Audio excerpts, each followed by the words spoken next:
Shalom, shalom bien-aimés dans le Seigneur, c'est votre bien-aimé, le frère Kale Kabasele Badimou, en direct de l'église La Grâce de Dieu, Paris, France.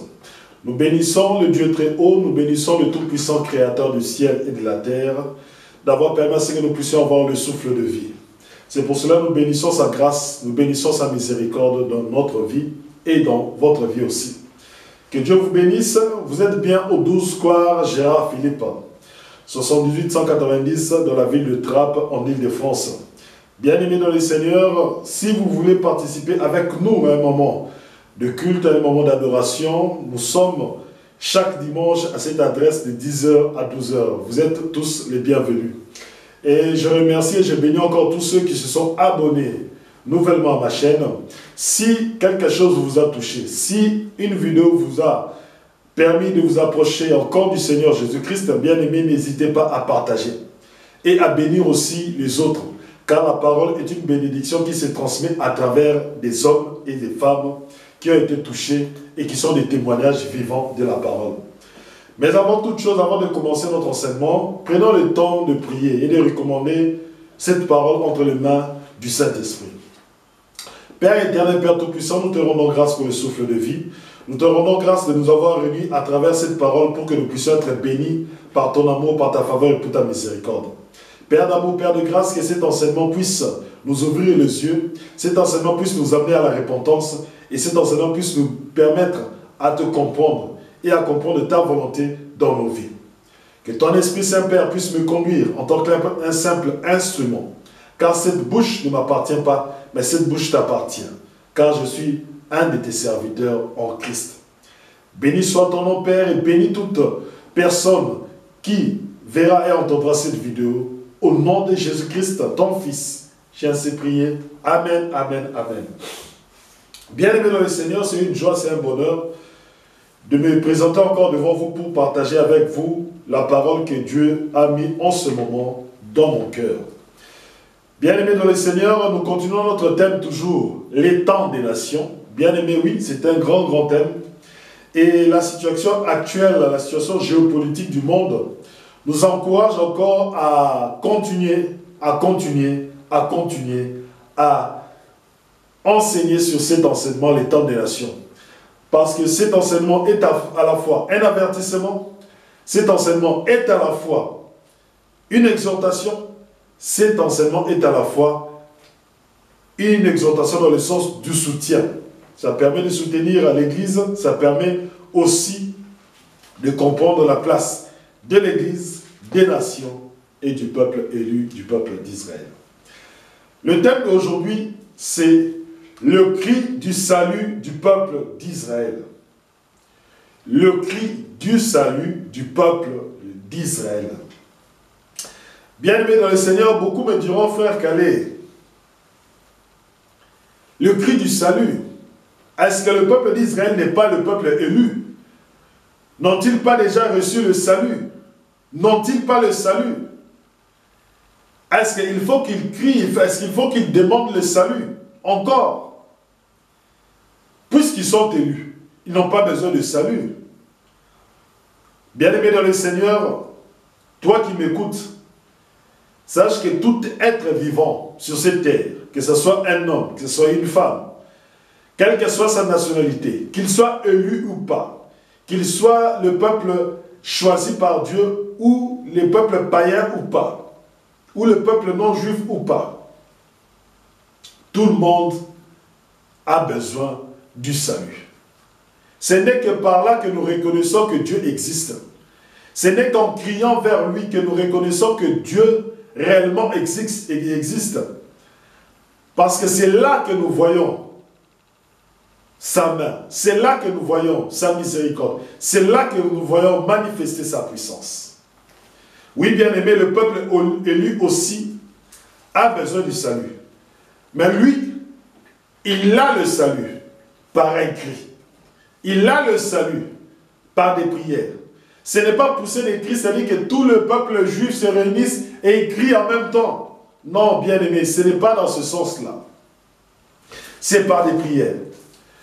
Commençons par Exode chapitre 1, à partir du verset 8 jusqu'au verset 12. Exode chapitre 1, à partir du verset 8 jusqu'au verset 12. Prenons tous nos Bibles. Je lis au nom de notre Seigneur Jésus-Christ. Il s'éleva sur l'Égypte un nouveau roi, qui n'avait point connu Joseph. Il dit à son peuple, donc il dit aux Égyptiens, voilà les enfants d'Israël, qui forment un peuple plus nombreux et plus puissant que nous. Alors, montrons-nous habiles à son égard, empêchant qu'il le croisse, et que s'il survienne une guerre, il ne se joigne à nos ennemis pour nous combattre et sortir ensuite du pays. Et l'on établit sur lui des chefs de corvée, afin de l'accabler des travaux pénibles. C'est ainsi qu'il bâtit la ville de Python et de Ramsès pour les villes, pour servir de magasin à Pharaon. Mais plus on l'accablait, plus il multipliait et s'accroissait, et l'on prit en aversion les enfants d'Israël. Bien-aimés, le peuple d'Israël, lorsqu'ils ont commencé à se multiplier en Égypte, ils sont devenus plus nombreux et plus puissants que les peuples d'Égypte. Et au début, le roi d'Égypte, qui était là, qui connaissait Joseph, qui a vécu avec Joseph, cela ne lui posait pas de problème. Cela, par contre, lui permettait, à travers Joseph, qui était premier ministre, de bien gouverner le roi et le royaume d'Égypte. Mais lorsque ce roi d'Égypte est mort, lorsque Joseph est mort, il vint un autre roi qui n'a pas connu Joseph, qui n'a pas connu le bienfait que Joseph avait fait au niveau du royaume d'Égypte. Pour lui, le peuple d'Israël est devenu une menace. Pourquoi? Parce que le peuple d'Israël était nombreux, le peuple d'Israël était puissant et fort. Et ce qu'il a décidé, lui avec son royaume, ils ont décidé d'esclavagiser le peuple d'Israël, d'esclavagiser le peuple d'Abraham, d'esclavagiser le peuple élu. Et ils ont commencé à les donner les corvées. Ils ont commencé à les maltraiter. Le peuple d'Israël, le peuple juif, a commencé à être maltraité par le peuple égyptien, par le roi d'Égypte. Et ils ont fait que, à travers l'esclavagisme, le peuple juif, le peuple d'Israël a construit des villes, les villes de Python et les villes de Ramsès. Mais malgré leur esclavagisme, malgré qu'ils sont esclaves, le peuple s'accroissait toujours, le peuple devenait de plus en plus puissant. Allons maintenant dans Exode chapitre 2 à partir du verset 23. Exode chapitre 2 à partir du verset 23. Écoutons. Longtemps après, le roi d'Égypte mourut, et les enfants d'Israël gémissaient encore sous la servitude et poussaient des cris. Alléluia. Le peuple d'Israël commençait à pousser des cris. Parce que tellement qu'ils étaient maltraités, tellement qu'ils étaient asservis par les Égyptiens, ils ont commencé à pousser des cris. D'où notre thème aujourd'hui, le cri du salut du peuple d'Israël, le cri du salut du peuple juif, le cri du salut du peuple élu. Écoutez, ils étaient tellement sous la servitude, ils ont commencé à pousser des cris. Mais ils ont commencé à pousser des cris vers qui? Alléluia. Parce que lorsque tu pousses un cri de SOS, lorsque tu pousses un cri d'alerte, lorsque tu pousses un cri pour que les gens viennent vers toi, il faut que tu pousses ce cri-là vers ces personnes-là, afin que ces personnes entendent et qu'ils viennent te secourir. C'est un cri de secours. C'est un cri d'alarme que le peuple d'Israël, le peuple élu, le peuple juif a poussé. Écoutez. Ces cris que leur arraché la servitude montèrent jusqu'à Dieu. Alléluia. Bien-aimés dans le Seigneur, le cri que pousse le peuple d'Israël, le cri que pousse le peuple élu, ce cri-là est en direction de Dieu. Ce cri-là est en direction de l'Éternel des armées. Ce cri-là est en direction du Dieu d'Abraham, du Dieu d'Isaac, du Dieu de Jacob. Donc, à chaque fois qu'ils étaient dans la servitude, à chaque fois qu'ils étaient maltraités, le peuple d'Israël rentrait à la maison, le peuple d'Israël s'est rassemblé et ils poussaient des cris, et ils poussaient des prières. Ils étaient ensemble, en train de prier. Ils étaient ensemble, en train de demander l'intervention du Dieu de leur père. Ils demandaient l'intervention du Dieu d'Abraham, du Dieu d'Isaac, du Dieu de Jacob. Écoutez. Dieu entendit leur gémissement et se souvint de son alliance avec Abraham, Isaac et Jacob. Dieu regarda les enfants d'Israël et il eut compassion d'eux. Bien-aimés dans le Seigneur, la chose la plus importante, c'est que lorsque les cris du peuple juif montaient vers l'Éternel, et lorsque ces cris-là, lorsque ces prières-là sont arrivées vers Dieu, Dieu a regardé le peuple d'Israël. Dieu s'est souvenu de qui? D'Abraham, d'Isaac, de Jacob. Alléluia. Peuple d'Israël, écoutez. Peuple juif, écoutez. Quelle qu'elle soit la situation que vous traversez, quelles qu'elles soient les difficultés que vous traversez, mais si vous vous mettez réellement à chercher le Dieu de votre père, à chercher le Dieu d'Abraham, à chercher le Dieu d'Isaac, à chercher le Dieu de Jacob, si vous vous mettez réellement dans votre cœur, que vous le cherchez de tout votre cœur, ce cri-là l'atteindra. Et il se souvient de son alliance d'Abraham, d'Isaac, de Jacob. Et Dieu eut compassion d'eux. Ça, c'est le cri que le peuple a poussé. Et lorsque le peuple a poussé le cri, écoutez maintenant dans Exode chapitre 3, au verset 7. L'Éternel lui dit, « J'ai vu la souffrance de mon peuple qui est en Égypte, et j'ai entendu le cri que lui font pousser ses oppresseurs, car je connais ses douleurs.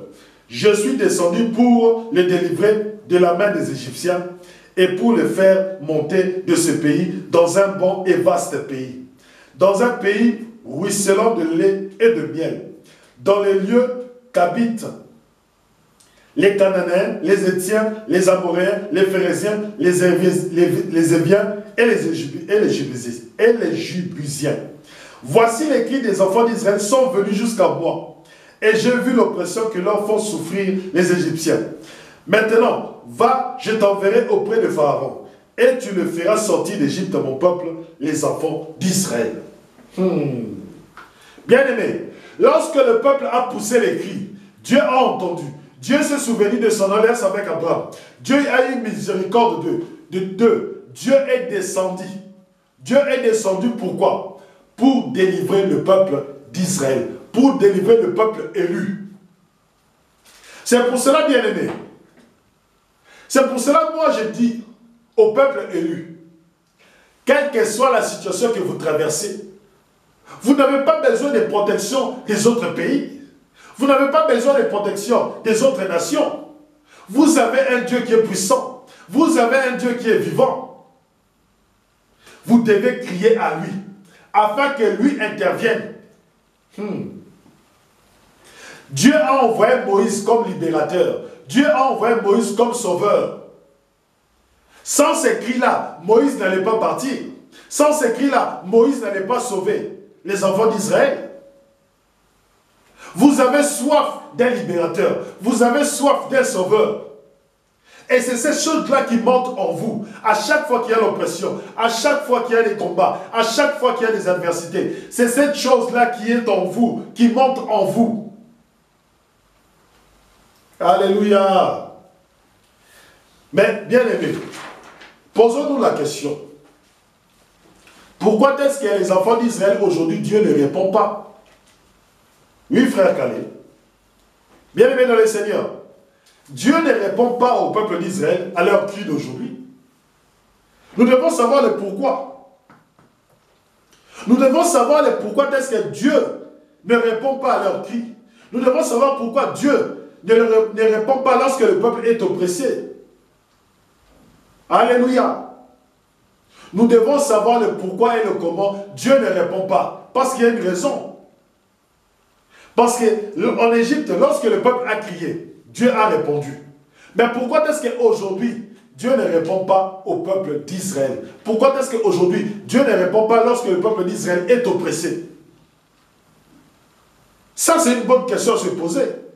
Et c'est dans les Écritures que nous trouvons la réponse. C'est dans la Bible. C'est dans sa parole que nous trouvons la réponse. Prenons Juge chapitre 2, à partir du verset 10 jusqu'au verset 13. Juge chapitre 2, à partir du verset 10 jusqu'au verset 13. Toutes ces générations furent recueillies auprès de ses pères. Et il s'éleva après elle une autre génération, qui ne connaissait point l'Éternel, ni ce qu'il avait fait en faveur d'Israël. Les enfants d'Israël firent alors ce qui déplaît à l'Éternel. Et ils servirent les Baals, ils abandonnèrent l'Éternel, le Dieu de leur père, qui les avait fait sortir du pays d'Égypte. Et ils allèrent après d'autres dieux, d'autres les dieux des peuples qui les entouraient. Ils se prosternèrent devant eux et ils irritèrent l'Éternel. Ils abandonnèrent l'Éternel et ils servirent Baal et Astarté. Bien-aimés dans le Seigneur, je ne cesserai pas de le répéter. À chaque fois que je lis la parole, je vois toujours que le peuple juif, je vois toujours que le peuple d'Israël se détourne toujours de Dieu. Je vois que le peuple d'Israël serve d'autres dieux au lieu de servir le Dieu de leur père. Le Seigneur Jésus-Christ, face à la génération actuelle, non seulement face à la génération des non-juifs, mais aussi face à la génération des juifs. Parce que cet évangile a été donné premièrement aux juifs et après a été donné aux non-juifs. Donc lorsque je proclame l'évangile, je dois me tourner de deux côtés. Je me tourne vers les juifs et je me tourne vers les non-juifs. Je me tourne vers les juifs et je me tourne vers les païens. Et ce que j'ai remarqué chez les juifs, c'est quoi? C'est qu'ils se détournent toujours de l'Éternel. Ils partent servir d'autres dieux. Alléluia. Ils partent servir d'autres dieux. Écoutez, au verset 18. Lorsque l'Éternel leur suscitait des juges, l'Éternel était avec le juge. Et il les délivrait de la main de leurs ennemis pendant toute la vie du juge. Car l'Éternel avait pitié de leurs gémissements contre ceux qui les opprimaient et les tourmentaient. Mais à la mort du juge, ils se corrompaient de nouveau, plus que leur père, en allant après d'autres dieux pour les servir et se prosterner devant eux. Et ils persévéraient dans la même conduite et le même endurcissement. Alors la colère de l'Éternel s'enflammait contre Israël et il dit: puisque cette nation a transgressé mon alliance que j'avais prescrite à ses pères, et puisqu'ils n'ont point obéi à ma voix, je ne chercherai plus devant eux aucune des nations que Josué laissa quand il mourut. Pourquoi est-ce que Dieu ne répond pas à leurs prières d'aujourd'hui? Pourquoi est-ce que Dieu ne répond pas à leurs cris lorsqu'ils sont oppressés? Parce que le peuple d'Israël a abandonné l'alliance qu'il a faite entre lui et Dieu. Le peuple d'Israël a abandonné. Le peuple d'Israël aujourd'hui crie. Crie. Il pousse des cris. Il pousse des gémissements. Mais Dieu n'écoute pas. Pourquoi? Parce que le peuple d'Israël a abandonné. Il a abandonné.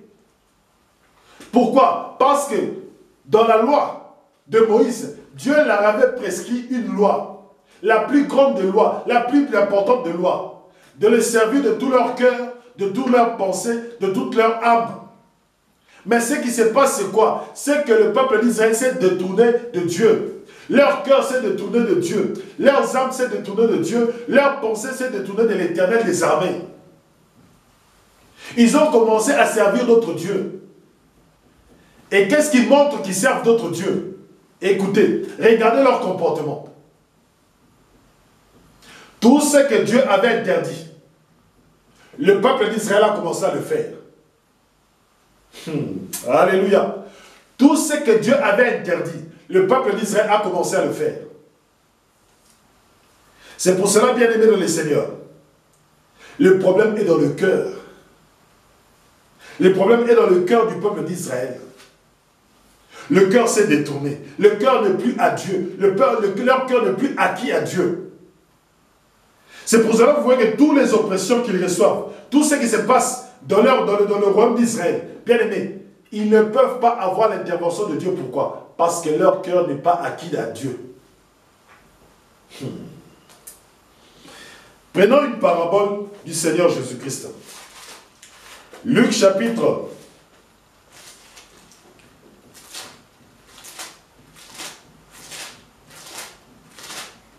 8,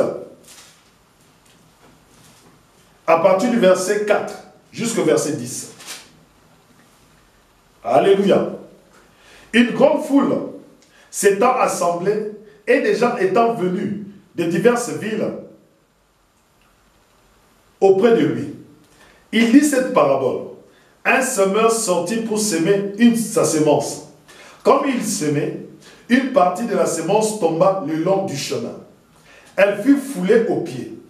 Et les autres du ciel, et les oiseaux du ciel la mangèrent. Une autre partie tomba sur le roc. Quand elle fut levée, elle sécha, parce qu'elle n'avait point d'humidité. Une autre partie tomba au milieu des épines. Une autre partie tomba au milieu des épines. Les épines crurent avec elle, et elles l'étouffèrent. Une autre partie tomba dans la bonne terre. Quand elle fut levée, elle donna du fruit au centuple. Après avoir ainsi parlé, Jésus dit à haute voix, que celui qui a des oreilles pour entendre, entende.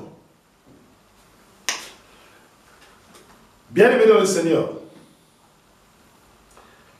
lorsque Jésus-Christ parle au peuple d'Israël, il leur parle en parabole. Et la parabole est une grande chose. Pourquoi? Parce que lorsqu'il leur parle en parabole, il leur parle de l'état de leur cœur. Parce que la foule était grande. La foule est venue voir Jésus-Christ.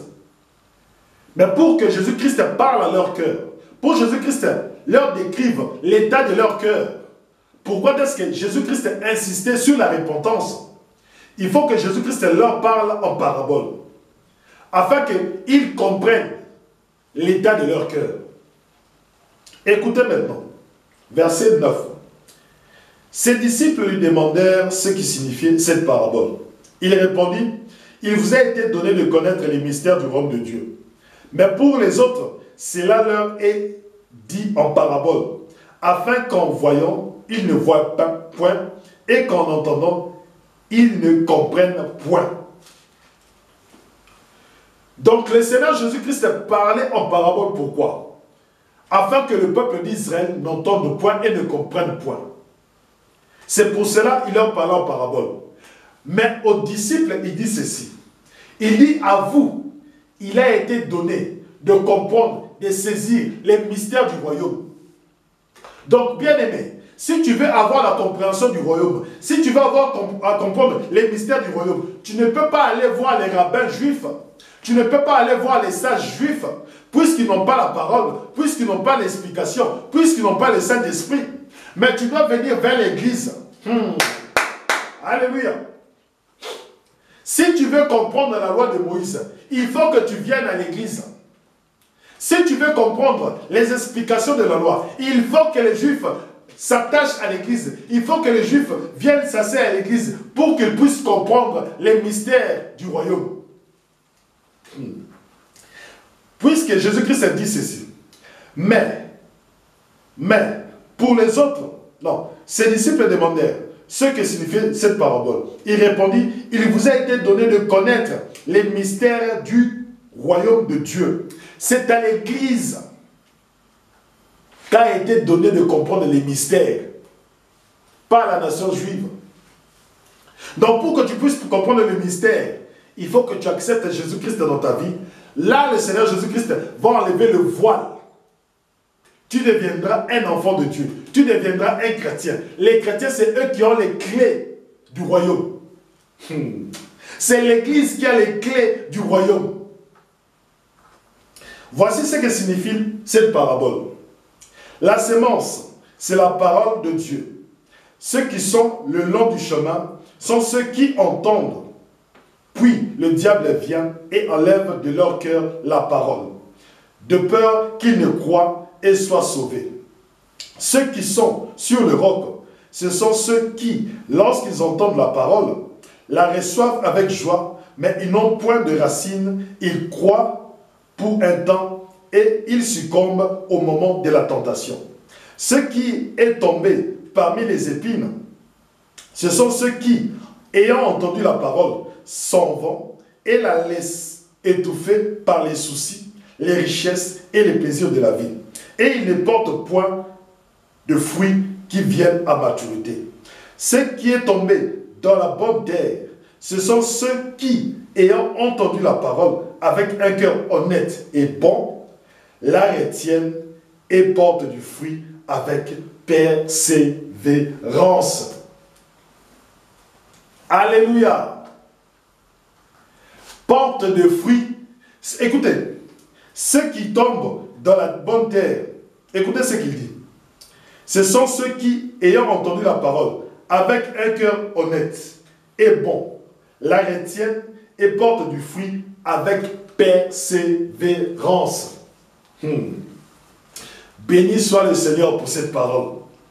Écoutez maintenant l'explication par rapport à la nation d'Israël. Peuple juif, écoute l'explication de cette parabole. Parce que ton salut, ton cri, quand tu pousseras maintenant ton cri, après avoir compris cette parabole, ton cri sera entendu par Dieu et Dieu interviendra pour toi.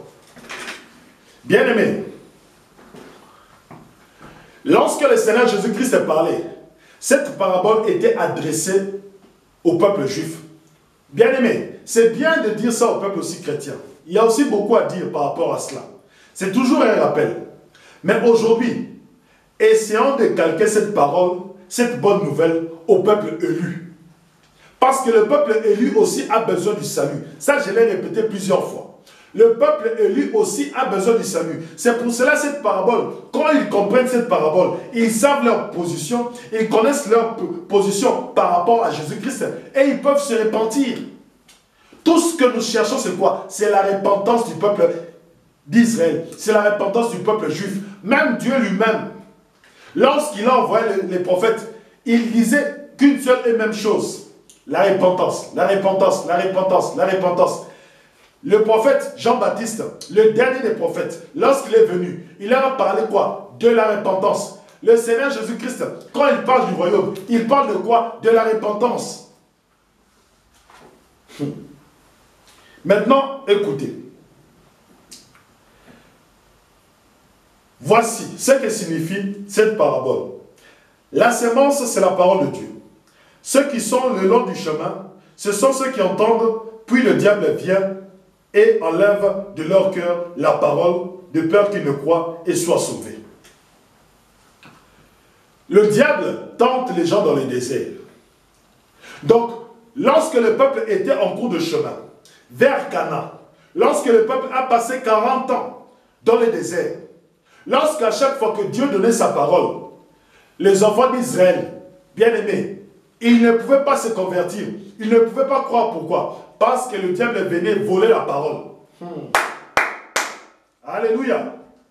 Le peuple d'Israël n'arrivait pas à garder la parole. Le peuple d'Israël n'arrivait pas à pratiquer la parole.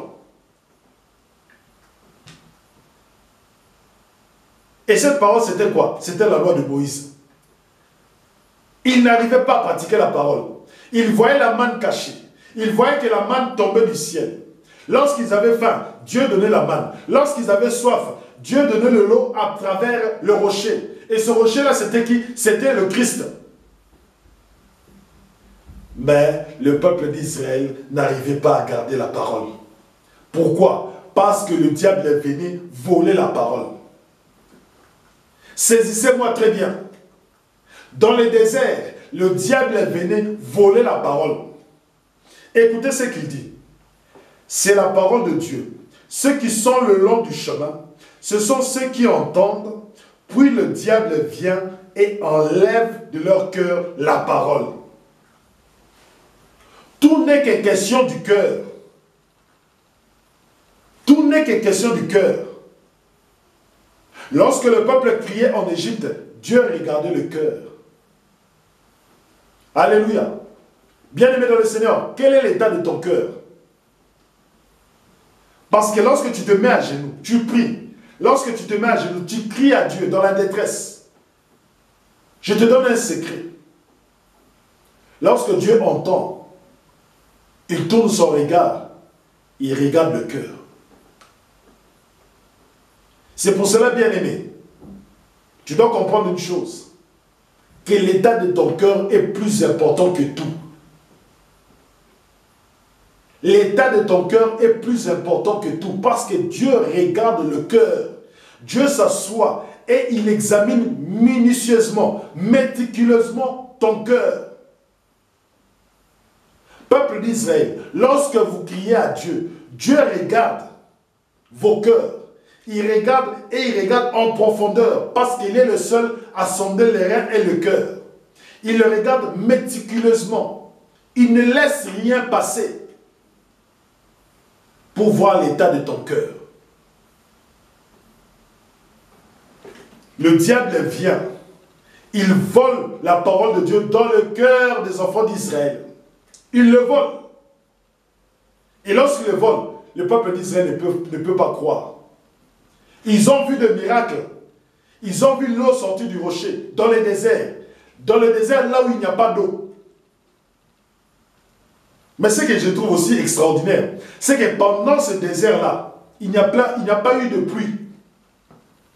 Il n'y a pas eu de pluie. Pendant 40 ans, il n'y a pas eu de pluie.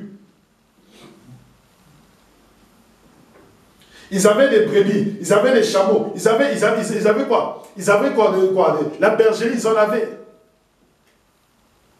Mais ils mangeaient la manne qui venait du ciel. Ils buvaient l'eau qui sortait du rocher. Mais avec tout cela, le diable venait voler la parole et le peuple ne croyait pas. Après, il dit ceci. Ceux qui sont sur le roc, ce sont ceux qui, lorsqu'ils entendent la parole, la reçoivent avec joie. Mais ils n'ont point de racines. Ils croient pour un temps et ils succombent au moment de la tentation. Combien de fois le diable a tenté le peuple d'Israël? Et le peuple a succombé. Et le peuple est tombé. Souvenez-vous, Nombre chapitre 21, lorsque les Ammonites, le peuple étranger a envoyé les filles pour tenter les enfants d'Israël, pour tenter les fils d'Israël. Qu'est-ce que le peuple a fait? Le peuple est tombé. Ils se sont détournés directement de l'Éternel. Donc à chaque fois que le diable venait tenter le peuple d'Israël, le peuple succombait, le peuple tombait, le peuple s'est détourné de Dieu. C'est bien de croire que vous êtes élus. C'est bien de croire que vous êtes le peuple choisi. C'est bien de croire que vous êtes la descendance charnelle d'Abraham. Mais c'est aussi bien de le croire lorsque la tentation vient. C'est aussi bien de le croire, de garder cette parole-là lorsque la tentation vient. Le seul problème c'est que lorsque la tentation vient, le peuple d'Israël succombe. Lorsque la tentation vient, le peuple d'Israël se détourne de l'Éternel. Le peuple d'Israël n'arrive pas à garder la parole face à la tentation.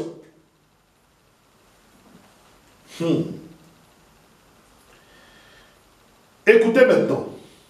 Ceux qui est tombé parmi les épines, ce sont ceux qui, ayant entendu la parole, s'en vont et la laissent étouffée par les soucis, les richesses et les plaisirs de la vie.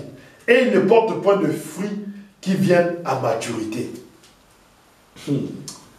Pour comprendre ça, prenons Deutéronome chapitre 8. Deutéronome chapitre 8. Regardez le comportement du peuple d'Israël. Deutéronome chapitre 8.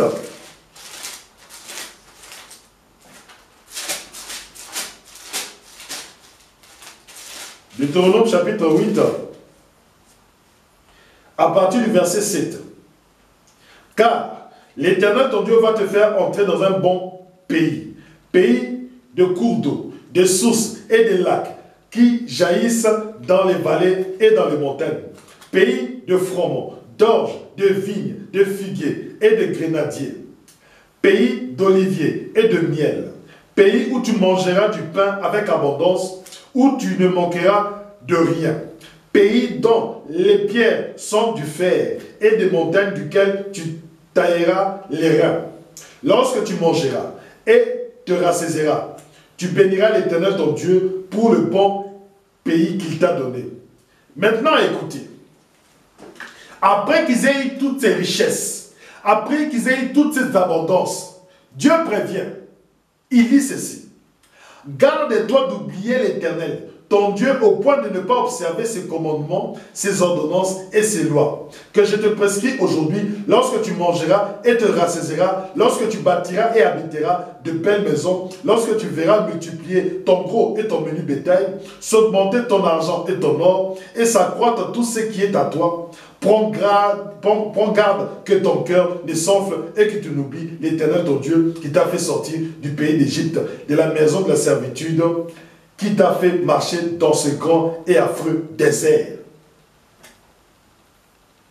Le problème est que lorsque les enfants d'Israël sont entrés et ont mangé, ont prospéré, ont vu la bénédiction, ont vu toutes les richesses qu'ils avaient amassées, ont vu tous les plaisirs qu'ils avaient eus, les enfants d'Israël, la rébellion est montée dans leur cœur.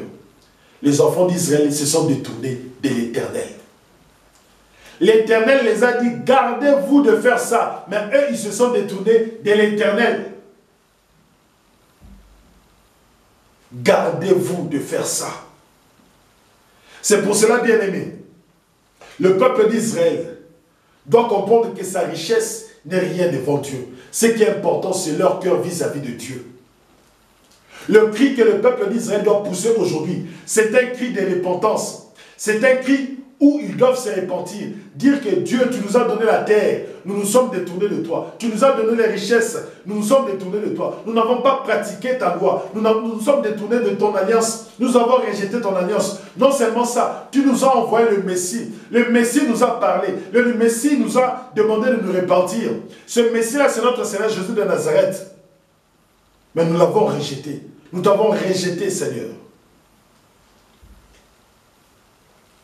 C'est à ce cri-là que Dieu interviendra pour Israël. Ce n'est que si le peuple d'Israël se répand sincèrement de tout leur cœur que Dieu répondra. Revenons dans Luc chapitre 8. Luc chapitre 8 et terminons par ce verset. Au verset 15. Ce qui est tombé dans la bonne terre, ce sont ceux qui, ayant entendu la parole, avec un cœur honnête et bon, le retiennent et portent du fruit avec persévérance. Bien-aimés, cette parabole montre l'état du cœur du peuple d'Israël. Cette parabole montre l'état du cœur des enfants d'Abraham, la descendance charnelle. Il y en a d'autres qui n'arrivent pas à garder la parole. Il y en a d'autres, lorsqu'ils entendent la bonne nouvelle, face à la tentation, ils n'arrivent pas et ils tombent. Il y en a d'autres, tellement que Dieu leur a donné des richesses. Dieu leur a tellement béni. Ils se détournent de Dieu à cause des soucis. Ils se détournent de Dieu à cause de la richesse. Ils se détournent de Dieu à cause des plaisirs de ce monde. Mais il n'y en a qu'un seul. Il n'y en a qu'un seul.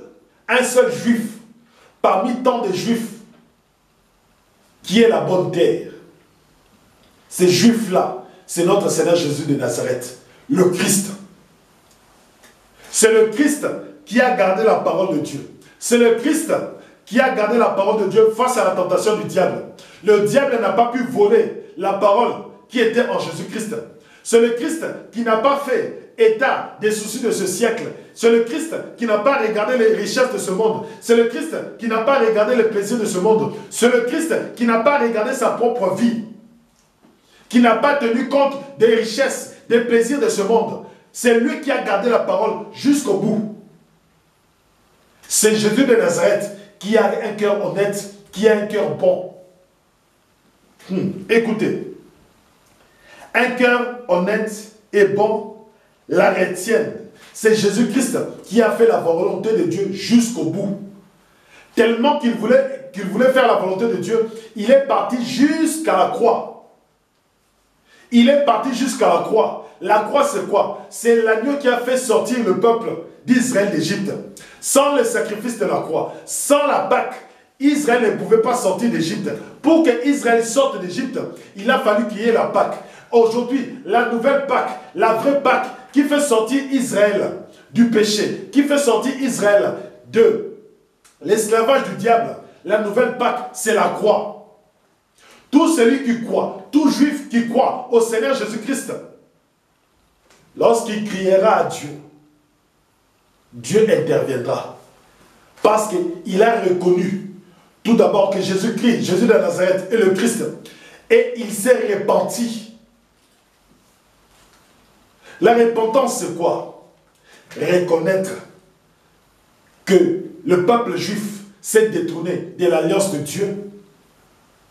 Et reconnaître que le Dieu éternel, le Dieu d'Abraham, a envoyé son fils, le Seigneur Jésus de Nazareth, qui est le Christ, pour sauver son peuple.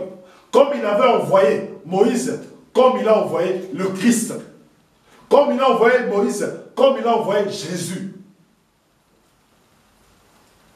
Alléluia. Ce n'est que là, quand le peuple d'Israël poussera des cris, ce n'est que là que le peuple d'Israël, Dieu interviendra. Prenons Zacharie. On va finir avec ça. Zacharie, au chapitre 14. Vous allez comprendre.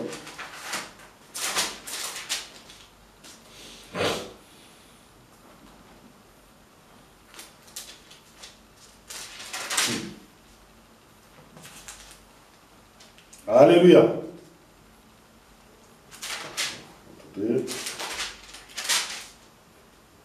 Il arriva en ce jour-là. Je chercherai à détruire toutes les nations qui viendront contre Jérusalem. Mais je répandrai sur la maison de David et sur l'habitant de Jérusalem un esprit de grâce et de supplication. Et ils regarderont vers moi. Celui qu'ils ont transpercé, ils se lamenteront sur lui comme on se lamente sur un fils unique. Ils pleureront comme on pleure un premier-né. En ce jour-là, grandira la lamentation de Jérusalem, comme la lamentation Hadad Rimon dans la place de Megdon, et il se lamentera le pays clan par clan. Sans l'esprit de supplication, le peuple d'Israël, Dieu n'entendra pas vos cris. Et ils se lamenteront lorsqu'ils reconnaîtront le Christ. C'est là le cri de délivrance. Reconnaître que Jésus de Nazareth est le Christ. C'est là le cri de ta délivrance, Israël. Lorsque tu reconnaîtras que Jésus de Nazareth est le Christ, il est venu, il est mort à la croix, enterré, ressuscité le troisième jour. C'est là que le cri sera entendu par l'Éternel, le Dieu d'Abraham, et il interviendra en ta faveur. Père éternel, Père Tout-Puissant, nous te rendons grâce pour ta faveur et pour cette parole. Père, que cette parole puisse trouver des cœurs honnêtes, bons, des cœurs compatissants et repentants, afin qu'ils puissent croître et qu'ils puissent garder la parole. Père d'amour, Père de grâce, tu ne veux pas la mort du pécheur. Et Père éternel, Père Tout-Puissant, tu ne veux pas la mort de ton peuple élu. Tu ne veux pas la mort des enfants d'Abraham. C'est pour cela, Père éternel, Père Tout-Puissant, touche leur cœur, afin qu'ils reconnaissent et accepte que tu as envoyé le Seigneur Jésus de Nazareth comme le Christ, comme ton Fils. Je bénis tous ceux qui entendront cette parole. Gloire te soit rendue, Père. Au nom de Jésus-Christ, j'ai ainsi prié. Amen, amen, amen. Bien-aimés dans le Seigneur, je vous dis à dimanche prochain. Que Dieu vous garde, que Dieu vous bénisse. Bonne semaine au nom de Jésus-Christ.